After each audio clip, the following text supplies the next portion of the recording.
Then, 6 days before the Passover, Jesus came to Bethany where Lazarus was, who had been dead, whom he raised from the dead.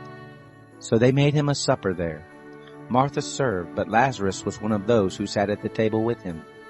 Mary therefore took a pound of ointment of pure nard, very precious, and anointed the feet of Jesus, and wiped his feet with her hair. The house was filled with the fragrance of the ointment. Then Judas Iscariot, Simon's son, one of his disciples who would betray him, said, "Why wasn't this ointment sold for 300 denarii and given to the poor?" Now he said this, not because he cared for the poor, but because he was a thief, and having the money box used to steal what was put in it. But Jesus said, "Leave her alone. She has kept this for the day of my burial. For you always have the poor with you, but you don't always have me." A large crowd, therefore, of the Jews learned that he was there, and they came, not for Jesus' sake only, but that they might see Lazarus also, whom he had raised from the dead. But the chief priests conspired to put Lazarus to death also, because on account of him many of the Jews went away and believed in Jesus. On the next day a great multitude had come to the feast. When they heard that Jesus was coming to Jerusalem, they took the branches of the palm trees and went out to meet him and cried out, "Hosanna! Blessed is he who comes in the name of the Lord, the King of Israel." Jesus, having found a young donkey, sat on it, as it is written, "Don't be afraid, daughter of Zion. Behold, your king comes, sitting on a donkey's colt." His disciples didn't understand these things at first, but when Jesus was glorified, then they remembered that these things were written about him, and that they had done these things to him. The multitude therefore that was with him when he called Lazarus out of the tomb and raised him from the dead was testifying about it. For this cause also the multitude went and met him, because they had heard that he had done this sign. The Pharisees therefore said among themselves, "See how you accomplish nothing? Behold, the world has gone after him." Now there were certain Greeks among those that went up to worship at the feast. These therefore came to Philip, who was from Bethsaida of Galilee, and asked him, saying, "Sir, we want to see Jesus." Philip came and told Andrew in turn. Andrew came with Philip, and they told Jesus. Jesus answered them, "The time has come for the Son of Man to be glorified.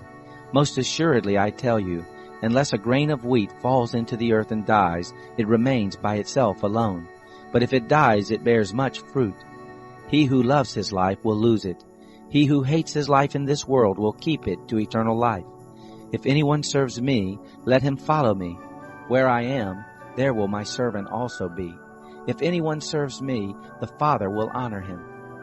Now my soul is troubled. What shall I say? Father, save me from this time? But for this cause I came to this time. Father, glorify your name." Then there came a voice out of the sky, saying, "I have both glorified it and will glorify it again." The multitude therefore who stood by and heard it said that it had thundered. Others said, "An angel has spoken to him." Jesus answered, "This voice hasn't come for my sake, but for your sakes. Now is the judgment of this world.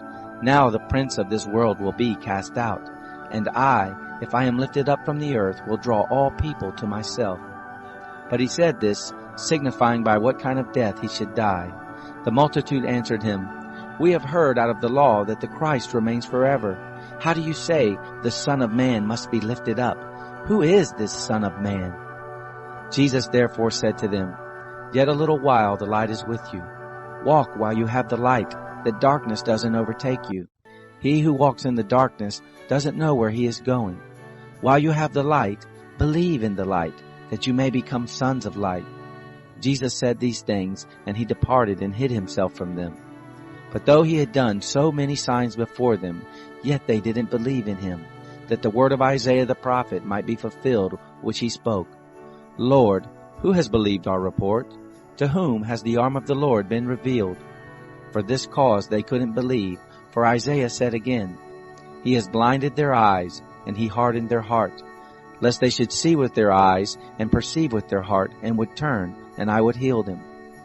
Isaiah said these things when he saw his glory and spoke of him. Nevertheless, even of the rulers many believed in him, but because of the Pharisees they didn't confess it, so that they wouldn't be put out of the synagogue, for they love men's praise more than God's praise. Jesus cried out and said, Whoever believes in me believes not in me, but in him who sent me.